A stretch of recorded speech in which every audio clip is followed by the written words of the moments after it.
So বন্ধুরা, আমাদের already গাড়ি চলে এসেছে প্রায় 7-8টা গাড়ি, এক একটা গাড়িতে 10 জন করে, আর মাথা পিছু 700 টাকার উপরে পড়ে গেছে এক একজনকে। আমাদের দর্শন করিয়ে ওখান থেকে আরও 3-4টে মন্দির ঘোরাবে, ঘুরিয়ে তারপরে আমাদের আবার হোটেলে এনে দেবে। তখন পুরো প্রসেসটা হচ্ছে মাত্র 700 টাকা। তো দেখা যাক কোন মন্দিরে যায় আর কীভাবে যায়, সবটাই তোমাদের সঙ্গে শেয়ার করবো। তো আমাদের এই গাড়িটা বুক করেছে, আমাদের 10 জন আছে, যেটা হবে সেটাই তোমাদের সঙ্গে ছোটো ছোটো করে আপডেট দিতে হবে।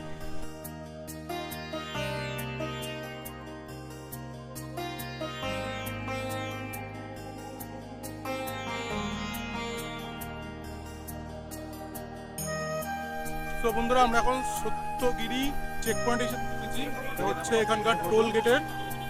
আর চারিদিকে দৃশ্যটা দেখো, আর আমরা ওই যে ওপরে একটা মন্দির দেখতে পাচ্ছি না, বলতে পারছি না, ওই মন্দিরটাই আমরা হয়তো মেবি ওখানেই যেতে চলেছি।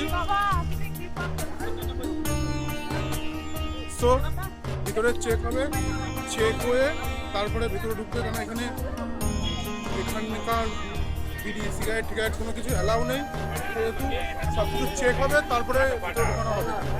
সব চেক কমপ্লিট করে নিই, তারপরে তোমাদের সঙ্গে আবার কথা বলছি। সো বন্ধুরা, আমরা এখন গণেশ মন্দিরে এসে বলছি, হচ্ছে গণেশ মন্দির। সো ভিতরটা দেখে দেখাচ্ছে তোমাদেরকে।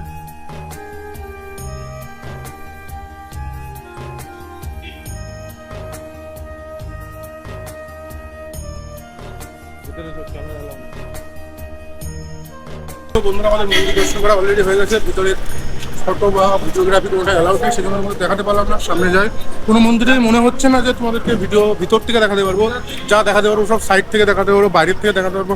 সো যতটুকুনি দেখানোর চেষ্টা পারবো ততটুকুনি দেখানোর চেষ্টা করবো। সো সঙ্গে থাকো। সো বন্ধুরা, আমাদের বালাজি ত্রিপতি দর্শন অলরেডি হয়ে গেছে, আর আমরা এখান থেকে যাবো গণেশ মন্দির।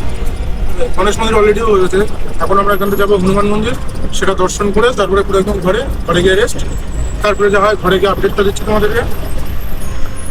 সো বন্ধুরা, আমরা হনুমান মন্দির চলে এসেছি, পিছনে দেখতেই পাচ্ছ বজরংবলী। So full look.